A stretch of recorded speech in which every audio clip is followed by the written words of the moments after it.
Ser bom. Ser deontológico, ser kantiano, kantista, né? Basicamente, na versão atual do que significa ser bom. Porque o ser bom variou na história. Tem uma grande variação. Na nossa sociedade, nós estamos muito influenciados pela sociogenética. O que é a sociogenética? A sociogenética é compreender, balizar o ser bom pela compreensão de que se o outro errou, ou é pobre, enfim, chegou a resultados ruins, porque a sociedade o fez assim, a sociedade é culpada, né? Então nós todos somos culpados, carrega uma grande noção de culpa. Então, eu ser do bem significa que eu compreendo isso, então eu sou tolerante, eu tento ajudar as pessoas, eu faço sempre o bem. Eu lembro de uma música que diz assim, que o cara tá, uma música brasileira, em que ele é bem descolado, quer dizer, aquele cidadão laico, que ele abandonou as crenças religiosas, em troca, acha o kantismo suficiente, mais do que o suficiente, que é um valor eticamente superior, e ele está lá naquela coisa de classe média e participa desses círculos, né, de centro-esquerda, e ele tem uma namorada e passa a gostar, e essa namorada, eles interagem com outro casal de namorados. E aí ele se apaixona, e pelo que dá a entender a música, consuma a paixão com a namorada do amigo. Né? Faz aquela trocazinha. E aí ele diz, poxa, mas isso está errado, nós não podemos fazer isso, porque nós somos do bem. Amamos nossos namorados, mas nós somos do bem. Então isso está errado. Então essas pessoas são as pessoas do bem. Elas geralmente no Brasil elas estão situadas na classe média, elas estão descoladas do chamado povão, do brasileiro comum. Eles meio que deploram os problemas éticos do brasileiro comum, as escolhas éticas e morais do brasileiro comum. Estão situados naquela classe meio que dirigente, meio de elite, meio de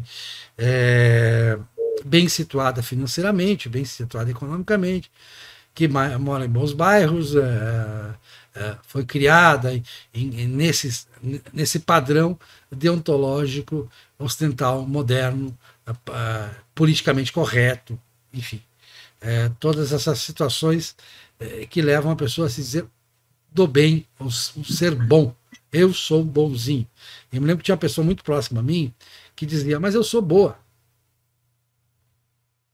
Aí eu questionei. Quando chegou na hora de ser bom mesmo, não foi. Claro, depois voltou e tal, se arrependeu, com dramas éticos e tal, aquela coisa. Mas o tempo todo, eu sou bom, eu sou uma pessoa boa. Principalmente as mulheres. As mulheres, já há pesquisas que provavelmente você vai contestar aí, mas que dizem que elas são mais deontológicas, elas são mais de cumprir o dever e tal, de não cometer crimes, de não transgredir, de ser mais tolerante, mais compreensiva. Não, peraí, a gente não pode. Porque a sociogenética ela se opõe à ideia de ética mais de direita, tradicional, histórica, cristã, de que cada um deve responder por seus atos. As pessoas devem responder por suas escolhas, por seus atos. Elas têm que sofrer as consequências do que elas fizeram e o Estado a que elas chegaram principalmente, claro, ressalvadas as exceções justas, mas é consequência das escolhas que elas fizeram. Então elas têm que sofrer as consequências, é parte do processo de aprendizagem. Eu sou dessa linha, evidentemente. Então, por isso que eu acho que o Pondé fez um raciocínio muito bom, um programa muito bom, sobre o que ele disse assim, que eu tenho medo das pessoas boas, eu já disse isso aqui. Eu acho que as pessoas boas fazem escolhas muito ruins em termos públicos, pode não fazer escolhas ruins na vida pessoal, embora também façam. Mas na vida social, na sua postura política, erram muito mais do que acertam. E se divorciam do brasileiro comum, no nosso caso, e ao querer ser do bem, acabam fazendo escolhas bastante erradas do ponto de vista político. Eu tenho a impressão, pela tua manifestação de que tu tratou do que é hoje em dia ser do bem, mais do que ser bom.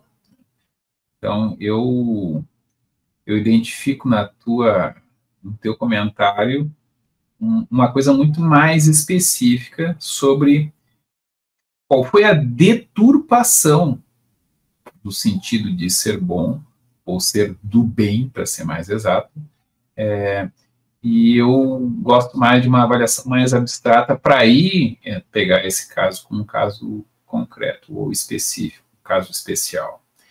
Então, ser bom, eu vou dar uma análise primeiro geral, né? Olha, ser bom depende para quê? Então, bom para casar. Não é todo homem que é bom para casar. A gente pode falar do homem, não pode falar da mulher, porque é considerado machismo. É bom para harmonizar com churrasco. Nem toda bebida vai ser boa para harmonizar com churrasco. É moralmente bom. Aí já começa a complicar. Mas tu faz uma identificação muito forte desse sentido pejorativo, né? Ligado à ética deontológica, a ética do dever, ou do é certo porque é certo, né? Não é pelas consequências, em oposição ao consequencialismo, ou aos consequencialismos. Não, a variação de... Em ambos os casos vai haver discussões sobre o que é bom, ou sobre o que é moralmente correto, ou certo fazer. Eu faço a seguinte distinção lá da antiguidade grega clássica, que é platônica e aristotélica. Então, a noção de que existe um mundo das ideias, né? Existe a matemática, existe o certo e o errado, resposta certa, desde sempre eterna, né? Independente de alguém a pensar. A noção platônica vai transformar aquela questão prática em uma questão de conhecimento, né? Conhecimento que já está dado, mesmo que ninguém conheça ele, esse conhecimento já existe. Então, para todo problema, existe uma solução perfeita. Em contraste com a posição aristotélica, que inclusive tem na teoria das virtudes uma clássica noção não deontológica, né? Uma espécie de bem procedimental. Até se diz, olha, tem uma circularidade aqui em Aristóteles, porque como é que eu desenvolvo a excelência? Eu imito as pessoas que já são excelentes. Tá, mas e como é que eu sei quem são as pessoas excelentes? A cidade vai te dizer quem são as pessoas excelentes. A cidade, às vezes, não tem opiniões erradas, então um platônico criticando um aristotélico vai fazer essas críticas. Mas isso aí é meio circular, né? Eu, particularmente, eu também me identifico muito com a ética aristotélica, né?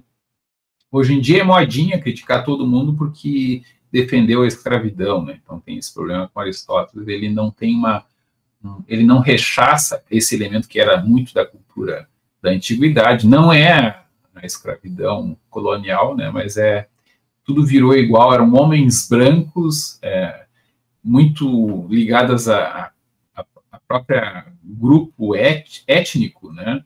E racial da época. Então, diferente dos romanos, eles tinham esse probleminha. Então, a gente não pode mais hoje falar porque existe esse cancelamento. O que me chama a atenção, então, para concluir, né, nessa questão de ser bom, ser do bem, é aquele grande exemplo platônico do Agostinho, né? Eu chamo assim, o cúmulo do maniqueísmo é dizer que que o bem e o mal são tão diferentes que o mal é apenas a ausência do bem. É a solução cristã, digamos assim, canônica, né? Canonizada na figura do próprio Agostinho, de que o mal é o erro. Basicamente é isso. O que é o erro? O erro não é alguma coisa, o erro tu não conseguiu chegar no acerto, então ficou no erro. Isso é binário, né? Ou tu acerta, ou tu erra. Bom, tu pode errar de muitas maneiras, tu pode acertar de uma maneira. Aristóteles já vai escapar um pouco dessa definição, né? Embora, claro, não de maneira...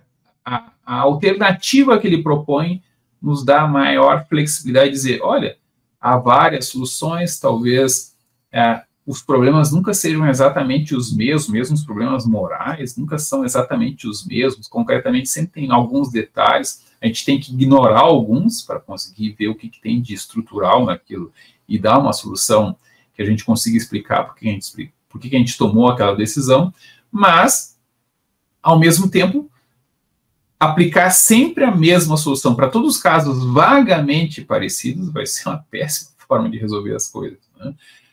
Então, um matemático pode ser genial e publicar sua obra aos 20 anos, né? Alguém que trata de política, de ética, de literatura, dificilmente vai conseguir fazer alguma coisa interessante, profunda, antes dos 30 anos, né? O Aristóteles tinha essa marca aqui dos 30 anos. Hoje em dia se diria que são 50 anos. Né? Mas aí tem 10 anos para utilizar a plena capacidade, porque depois a somatória de defeitos começa a atrapalhar. Uma pessoa de 30 anos pensa melhor, mais do bem do que uma pessoa de 20 anos? Sim e não. Sim no sentido de que ele tem mais experiência e não no sentido de que ele é mais corrupto, se diria, né? Por quê? Porque do ponto de vista de alguém muito formal, muito deontológico, a pessoa de 30 anos toma decisões diferentes porque ele faz muitas concessões. Essa é uma avaliação que talvez explique a grande briga atual, sei lá, da geração que agora tem 15 a 25 anos, ou que pensa como se tivesse essa faixa etária, e as pessoas de 30, 40, 50, que é a nossa faixa etária, de 60, de 70. Bom, aos 70 anos a pessoa começa de novo a ficar mais esquemático às vezes, né?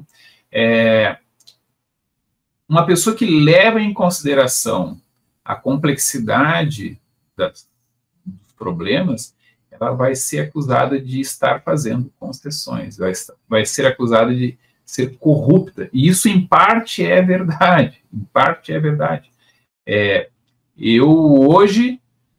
Eu nunca fui muito esquemático em relação a questões de política e de ética, eu sempre achei que era complicado, sempre fui um pouco, como se diz, cético, né, e ao mesmo tempo naturalista, ou seja, eu sou um bicho, né, que tem certas necessidades. Claro que uma maneira muito direta, muito simplória de buscar os meus interesses faz com que eu não consiga atingi-los, então eu preciso dar uma complexidade à minha trajetória, né? Isso ajuda eu a conseguir chegar lá. Mas, ao mesmo tempo, eu continuo com aquelas velhas questões básicas. Eu quero conforto, ou eu quero, como diria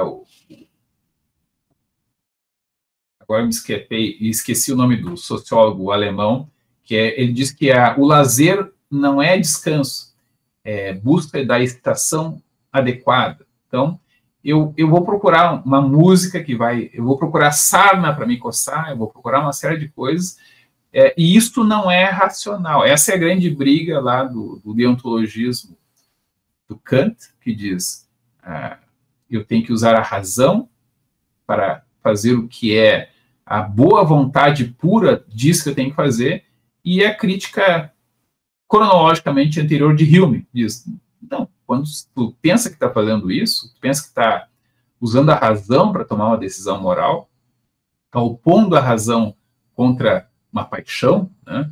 O que tu provavelmente está fazendo é utilizar uma paixão calma, uma certa noção de ordem, de conforto, de segurança, confundindo isso com a razão. A razão é uma coisa muito mais simples. A razão é pura e simplesmente uma faculdade de cálculo. Então, eu tenho as minhas paixões, calmas ou agitadas, então eu quero brigar com o meu chefe, mas eu quero pagar as contas no final do mês, eu não quero ser preso, porque, no caso, um dos meus chefes, como professor, é um major da Brigada Militar, da Polícia Militar aqui do Rio Grande do Sul, então eu não vou brigar de qualquer jeito com o meu chefe, né? eu tenho essa paixão violenta, eu tenho a paixão calma de eu quero uma vida confortável, não quero ser preso, não quero apanhar, não quero morrer, né? Isso é razão? Não, isso é uma outra paixão. Dentro dessa perspectiva, ser bom, em alguns casos, vai entrar em conflito com o outro bom. Eu dei um exemplo esses dias em sala de aula. Se existissem pessoas que só pudessem sobreviver comendo carne humana, né? Fosse uma espécie de vampiro, não um vampiro no sentido fantasioso de que é imortal, não, pessoas como nós, só que eles só podem se alimentar de carne humana, uma deficiência lá exige, e não tem uma solução técnica para isso. Eles serão pessoas más? Para nós serão. Não serão bons, haverá um conflito irreconciliável nesse ponto. Mas eles não serão intrinsecamente, moralmente diferentes de nós. Então, ser bom nesse sentido não envolve a ausência de conflito. Uma pessoa pode ser boa e pode ser extremamente destrutivo para coisas que talvez até tenham que ser destruídas, né? Uma pessoa pode ser boa e ser inconciliável comigo, ela será o meu inimigo mortal, mas não por isso eu serei mal para ela, ela será mal para mim, pelos meus critérios morais, serão inconvenientes, haverá um conflito irreconciliável. Concluo por aqui, dando aqui a ideia de que pode haver, digamos assim, lutas que sejam inevitáveis, que não sejam moralmente uma questão que possa ser resolvida em termos de princípios. Vai ter que se decidir na porrada. Bem, a crítica de Nietzsche era o platonismo, né? Até dizendo erradamente que o cristianismo era platonismo para os pobres. A crítica dele era mais aos pastores alemães que seguiam já naquela época o kantismo. O kantismo teve uma grande influência principalmente sobre os luteranos, né? Os pastores luteranos, pietistas, anabatistas alemães, né? Depois extrapolou-se isso para o Ocidente todo e para o mundo. Hoje o kantismo está muito forte e o kantismo se tornou uma religião basicamente laica. Embora Kant tenha dito no fim da vida que o cristianismo deveria permanecer, ele acabou se tornando uma religião laica e em termos morais, né? E com padrões morais, a meu ver, muito inferiores ao do cristianismo enquanto seu desenvolvimento. O que nós temos? Vamos situar na época da Reforma. Na época da Reforma, então, no mundo católico, ser bom, depois de Santa Catarina de Siena, isso já, quer dizer, a gente já tinha passado pelo Concílio Latrão de 1215, que mudou o conceito, tínhamos passado por Santa Catarina de Siena, por outros reformadores, a Igreja Católica teve vários reformadores ao longo de sua história. O próprio São Francisco de Assis, né, que foi muito mal interpretado, inventaram um monte de coisa que ele teria, atribuíram muitas coisas a ele, mas, enfim, o fato é de que muito aí se associou. Mas a base eram os 10 mandamentos, continua sendo porque Jesus no Evangelho referenda os 10 mandamentos, e eu acho uma base muito boa, porque é uma base moral negativa, basicamente, né, tirando a parte de louvar a Deus, ela é uma parte negativa, não faça isso, não faça aquilo, não cause mal a terceiro. Mas a Igreja Católica reconhecia que a pessoa ia pecar, que era inevitável que ela pecasse, porque nós somos essencialmente pecadores. Há algo nós impede para o pecado, mas que ela deveria fazer o autoexame de consciência e reconhecer os seus pecados, e ao reconhecer, pagar a penitência por eles. Era uma maneira de você ir regulando os povos. Depois teve Erasmo, porque Erasmo não era nem... era católico, mas não era e tal, namorou com a Reforma, que deu lá a Civilidade Pueril, a gente já falou dela aqui, que sim, aí já deu uma série de princípios morais bem práticos, né, como ser bom. Ali tem um bom guia também, a meu ver, um bom guia. Cidade Pueril, para mim, é um guia positivo de como ser bom, porque é rigoroso. E o calvinismo, com João Calvino mesmo, em Genebra, depois isso vai ser meio que desvirtuado e tal, vai ter desenvolvimentos, mas João Calvino tinha o consistório, que vai ser reproduzido na Escócia, na Igreja Presbiteriana Escocesa, a original, não essa coisa que está aí. Quer dizer, tem muito presbiteriano que ainda segue, mas o presbiteriano chegou em coisas como missão integral, que é anticristianismo na veia, né? Uma coisa assim, brutalmente anticristã. Mas Ele tinha um consistório. O que era o consistório? O consistório era um conselho que avaliava os seus atos perante a comunidade. Não importava tanto o que você pensava, mas consequencialismo, né? Importava se você contribuía para a sociedade, se você tinha uma boa postura. Isso influencia muito o pensamento de direita, aquela uma pessoa de bem, uma pessoa do bem, de bem, pessoa de bem, né? O brasileiro de bem, o homem de bem, né? Essa ideia passa muito para o conservadorismo, ela vai ser reforçada em vários aspectos, e o próprio Adam Smith, de certa forma, a valoriza, porque o Adam Smith, ao ressaltar a questão da cooperação voluntária, a cooperação voluntária ela necessita da confiança. Então, a pessoa do bem, a pessoa de bem, aliás, a pessoa de bem é aquela pessoa que passa confiança. Esse é um conceito que me é caro.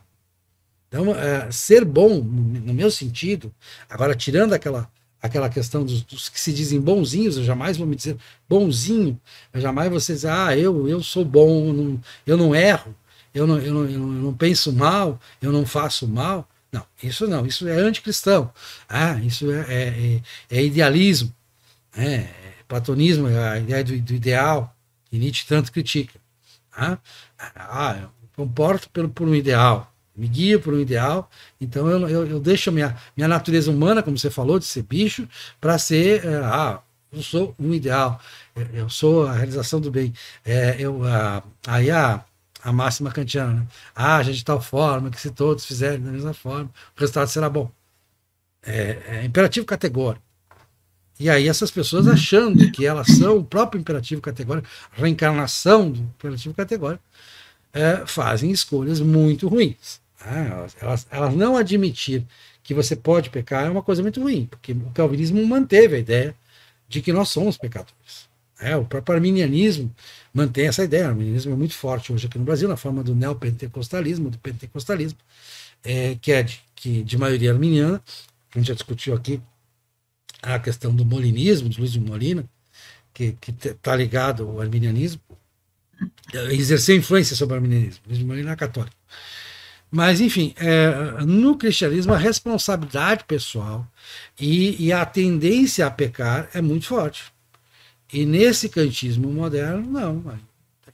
Agora, eu sou pela ideia da confiança. Fazer-se confiável, ser um bom cidadão, nesse sentido de ser uma pessoa que promete e cumpre,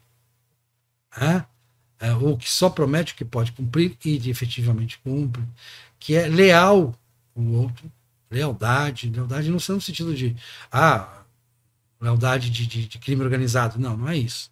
É uma lealdade no sentido de que, poxa, se eu me comprometi em entregar tal coisa em determinado prazo, eu vou fazer todo o possível. Se eu não puder, eu vou conversar com aquela pessoa, vou explicar para ela. Então, isso para mim é ser do bem, uma pessoa de bem. Tá? Mas não essa coisa que se acha a pessoa boazinha que acha que vai resolver todos os problemas do mundo com sua bondade autoproclamada. É muita presunção se achar bondoso, se achar dizer-se sou bom. Então, a pergunta aqui do programa é o que é ser bom, que a gente não botou deontologia para não complicar no título, mas ser bom não resolve todos os problemas. Eu vou distinguir ser bonzinho de ser do bem, mesmo nesses dois sentidos pejorativos. Né? Então, pessoas boazinhas, elas querem agradar, né? Elas querem ser queridas. Eu já tive, eu ri aqui porque lembrei da Bruna Frascola dizendo que eu sempre faço referência a ex-namorada. Ela era muito boazinha e eu acabei brigando com ela por conta disso, porque ela pediu ajuda para organizar a questão das tarefas da casa, ela tinha 2 filhas, e eu fiz uma escala, né? E eu acertei antes, tá? Caso haja descumprimento, quem é que vai resolver? Eu ou tu? Eu acho que tem que ser tu, porque, enfim, né? Tu é a mãe delas, eu sou o padrasto, né? Mas, claro, se tu preferir, eu faço. Não, deixa que eu faço. Lá pelas tantas não foi seguido, e ela, pois é, e ela ficou cheia de dedos de ser chata, de ser má, entre aspas, fazer uma maldade, né? E aí a coisa foi para o saco. Basicamente, eu comecei a pegar nojo um pouco a partir daí. Houve outros problemas, mas aí foi, digamos assim, o início do fim. Então, isso é a pessoa boazinha. Outro exemplo de pessoa boazinha, né? A pessoa que conta mentiras brancas. O que são mentiras brancas? É a mentira para não ferir, é uma mentira bem intencionada. E eu já questionei. Olha, geralmente não são bem intencionadas. Não, mas aqui é para proteger o outro. Não, geralmente não são para proteger o outro. São para te isentar de uma responsabilidade desagradável. Eu não vou dizer para a pessoa que ela está errada. Por quê? Para preservá-la, não. Para me preservar do desabor de dizer isso para ela. Né? Às vezes a pessoa está, sei lá, com uma secreção aqui, alguma coisa no banho, não ficou, pasta de dente, né? E tem gente que não vai dizer, porque ela se sente constrangida de avisar. Mas isso não está protegendo a outra pessoa, ela está se protegendo, ela está se isentando de cumprir o seu dever, que é, fulano, ó, vai ali no banheiro que tu tá ficou pasta de dente aqui na tua barba, sei lá, alguma coisa assim. Eu sou a pessoa chata que vai avisar com jeitinho, né, para a pessoa não se assustar, para passar o menor ridículo que ela já está passando, mas eu muitas vezes tenho esse papel desagradável e, no meu entender, essa omissão não tem nada a ver com preservar a outra pessoa, tem a ver com preservar a mim que tem constrangimento de dizer aquilo. As pessoas do bem, né, são pessoas que aí eu vou dar nomes aqui da tradição, são pessoas muito ligadas ao racionalismo, ao iluminismo racionalista, que querem higienizar, querem purificar, querem reformar a sociedade, a família, as relações pessoais, o relógio, tudo, com base na pura razão. Por que coloquei aspas aqui na pura razão? Porque, na verdade, são paixões calmas, como criticaria o Hume, né? Confundidas como se fossem a pura razão. E aí, claro, atrocidades muito grandes foram cometidas em nome desse iluminismo racionalismo. Até tem um meme que diz: o que tu associa com o predomínio do uso da razão no iluminismo? E as pessoas dizem, genocídio. Né? Genocídio é um resultado de pessoas muito convictas de que elas estão certas e que todos têm que se adaptar a este certo, ou eventualmente terão de ser corrigidas ou mortas, né? E muita gente que se acha muito boa, muito do bem, está disposto a fazer coisas que elas próprias associariam com coisas terríveis que foram feitas nos séculos, principalmente no século XVIII em diante, 18, 19 mais que no 18, no século XX, de maneira extremamente catastrófica, virou ícone de maldade. Algumas coisas aconteceram na primeira metade do século XX, mas outras coisas que aconteceram de maneira igualmente ruim são vistas como bonitinhas. Então, tem coisas que eu nem vou me arriscar a dizer o nome aqui, que são considerados como muito malvados, pode cancelar o vídeo, alguma coisa assim, e tem coisas que se eu disser, porque na União Soviética ou na China comunista teve algumas coisas erradas, mas de modo geral as intenções eram boas. Há pessoas que defendem isso ainda hoje. Eu não discordo totalmente delas, né? Mas eu discordo 99%.